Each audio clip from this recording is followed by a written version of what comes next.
Medfield TV. Community shows.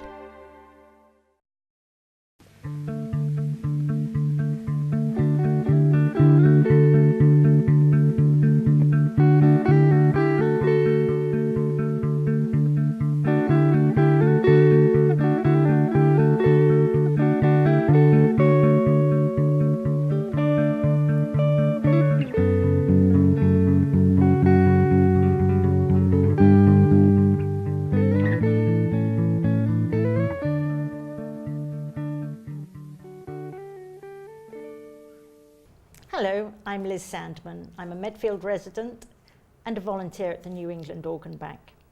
Some people may not realise you can be a living organ donor.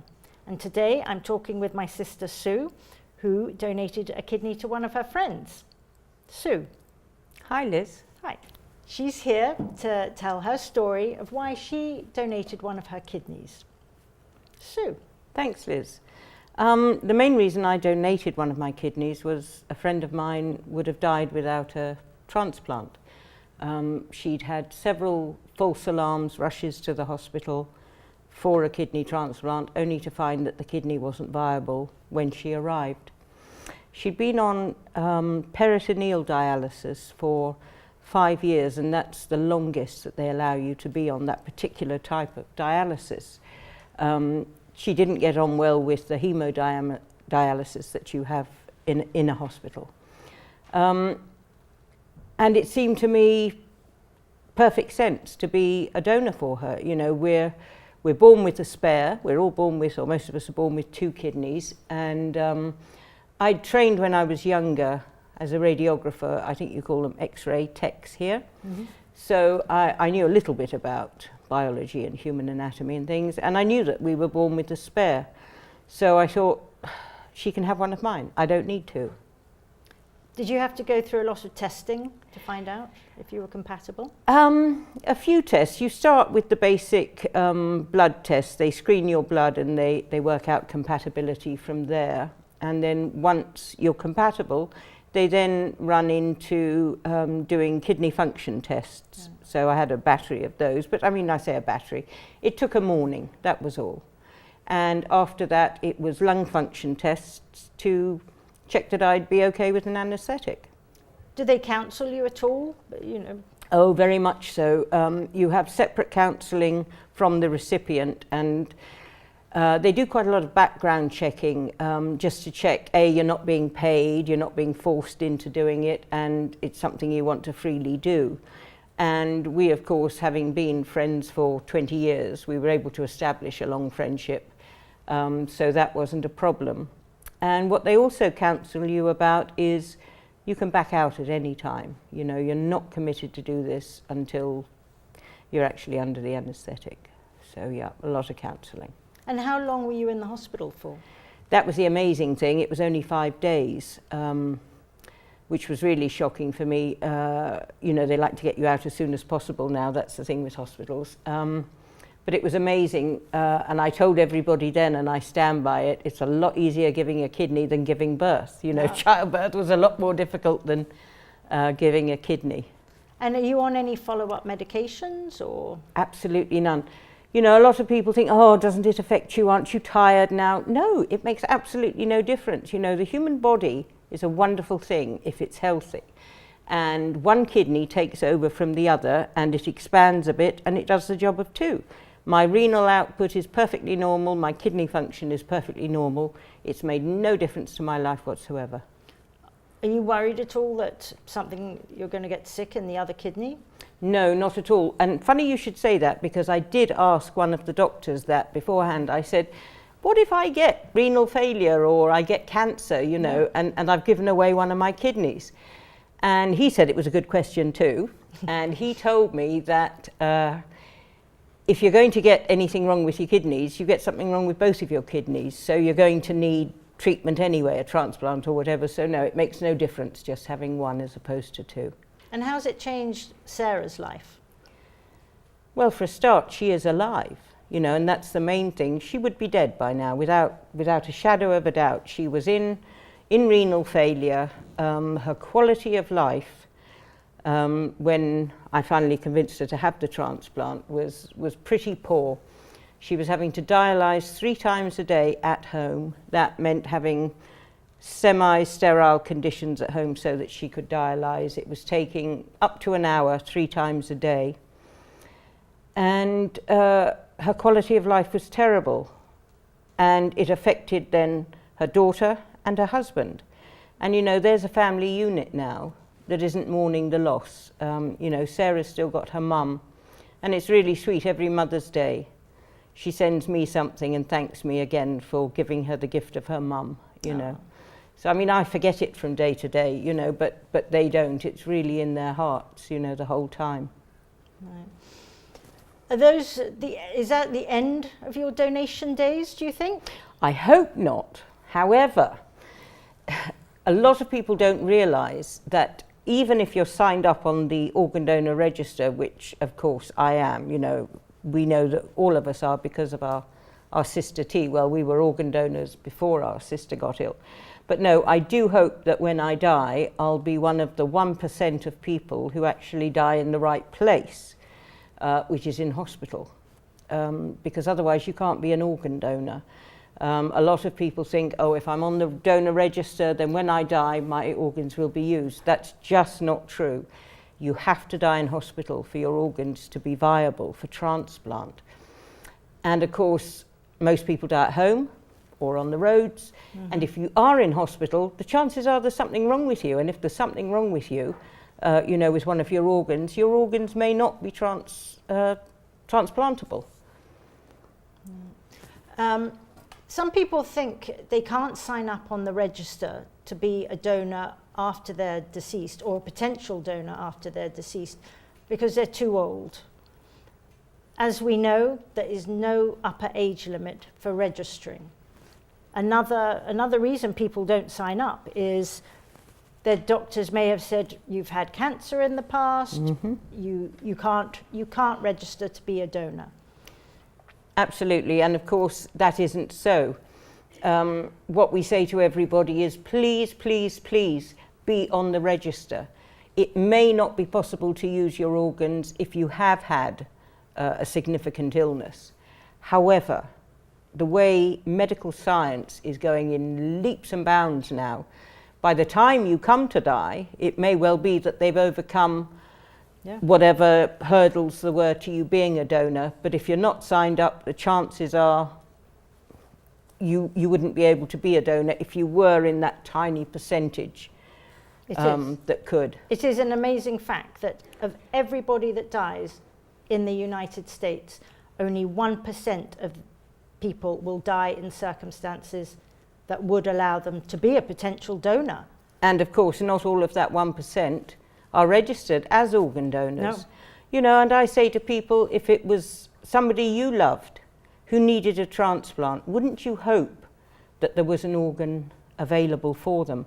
You know, we can't take our organs with us, you know. I mean, all the major religions tell us that, you know, that it's okay to be an organ donor. You know, and what I used to tell people when I was campaigning back in England was, when you die, let's be honest, there are 2 things that happen.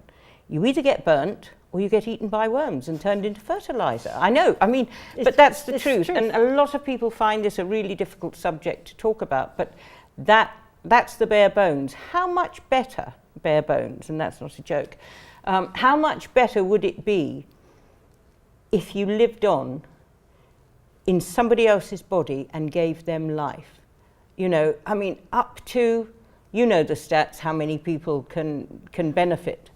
Yes, you can save up to 9 lives. Up to 9, and not just save their lives, you save their mother, their father, their brothers, their sisters, their cousins, their friends from grieving over their unnecessary death. They don't need to die. You don't need to take your organs with you once you've died. You really, really don't. But there's some sort of stigma attached to a body, and people go, oh no, I must be buried intact. Why? So that the worms can have a bigger feast, or the flames will burn brighter? I mean, that's the reality. Yeah. And over here, many people have an open casket, which after organ donation, you still can have an open casket. Absolutely. And there's no cost to the donor's family. Do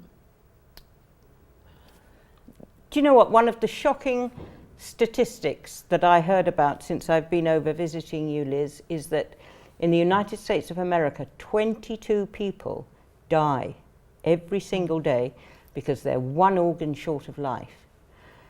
If you multiply that up, that adds up to 8 Medfield high schools full.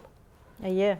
A year, which is the entire contents of Medfield High School dying every 6 weeks.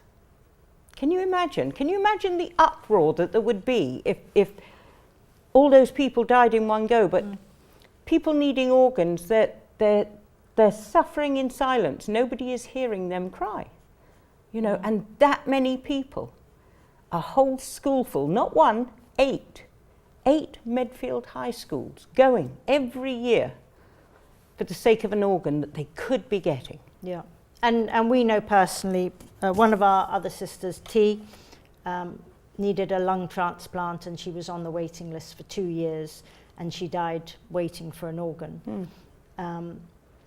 She managed to get an extra, over 10,000 people registered on the English registry, telling her story, and that's why I volunteer at the New England Organ Bank, to dispel these myths that you're too old, or I've had a disease, I can't, or I'm a smoker, I can't donate, I'm a smoker. Well, you can. Just not true. Not a lot of people know I used to be a smoker. Yep. But that was a long time ago, and 5 years ago when I donated my kidney, absolutely no effect on it whatsoever. No.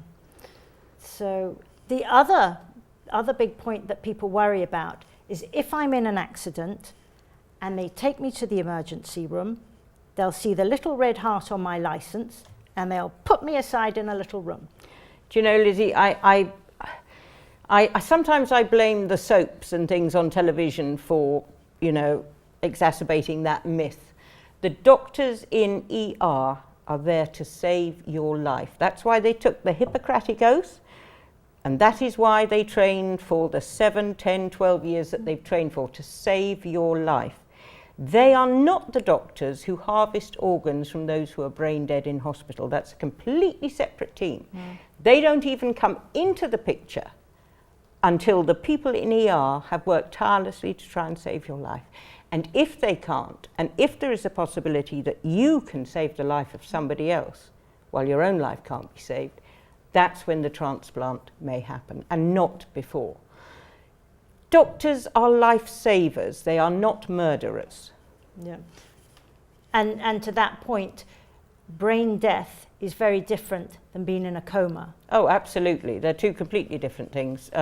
Nobody would have their life support switched off if they were in a coma. Or a vegetative state. Yeah. Only if they are brain dead, Yeah. which is very different.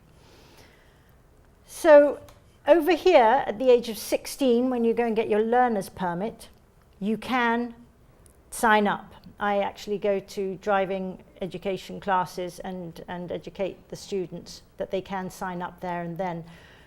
Until you're 18, your parents will have the ultimate decision. And then at 18, you can register online at donatelifenewengland.org, or when you sign up and get your driving license. I think if I could just add here, I think this is a really important conversation families need to be having at home, you know, about who signs up and why. And if you don't know, get educated. You know, the New England Organ Bank will supply you with information that you need here in order that you can make informed decisions. You know, nobody's going to pressure you into doing this, but at least know what's involved and sit and talk about it as a family. Much better you do it now than wait until the unfortunate death of someone and, oh, what are their wishes? You know, talk about it. Death is a part of life, you know, and this is a way that somebody can die and not die in vain. They can live on in other people. They can. And just to go back to the living donors, if anybody is interested in finding out more about being a living donor, if they contact their local hospital and be asked to be put in touch with a transplant coordinator. Yeah, that's right. They will. Yeah, because you can do altruistic transplanting, which is when you neither know nor are related to, you know, and as far as I'm concerned, pretty much everyone can give a kidney.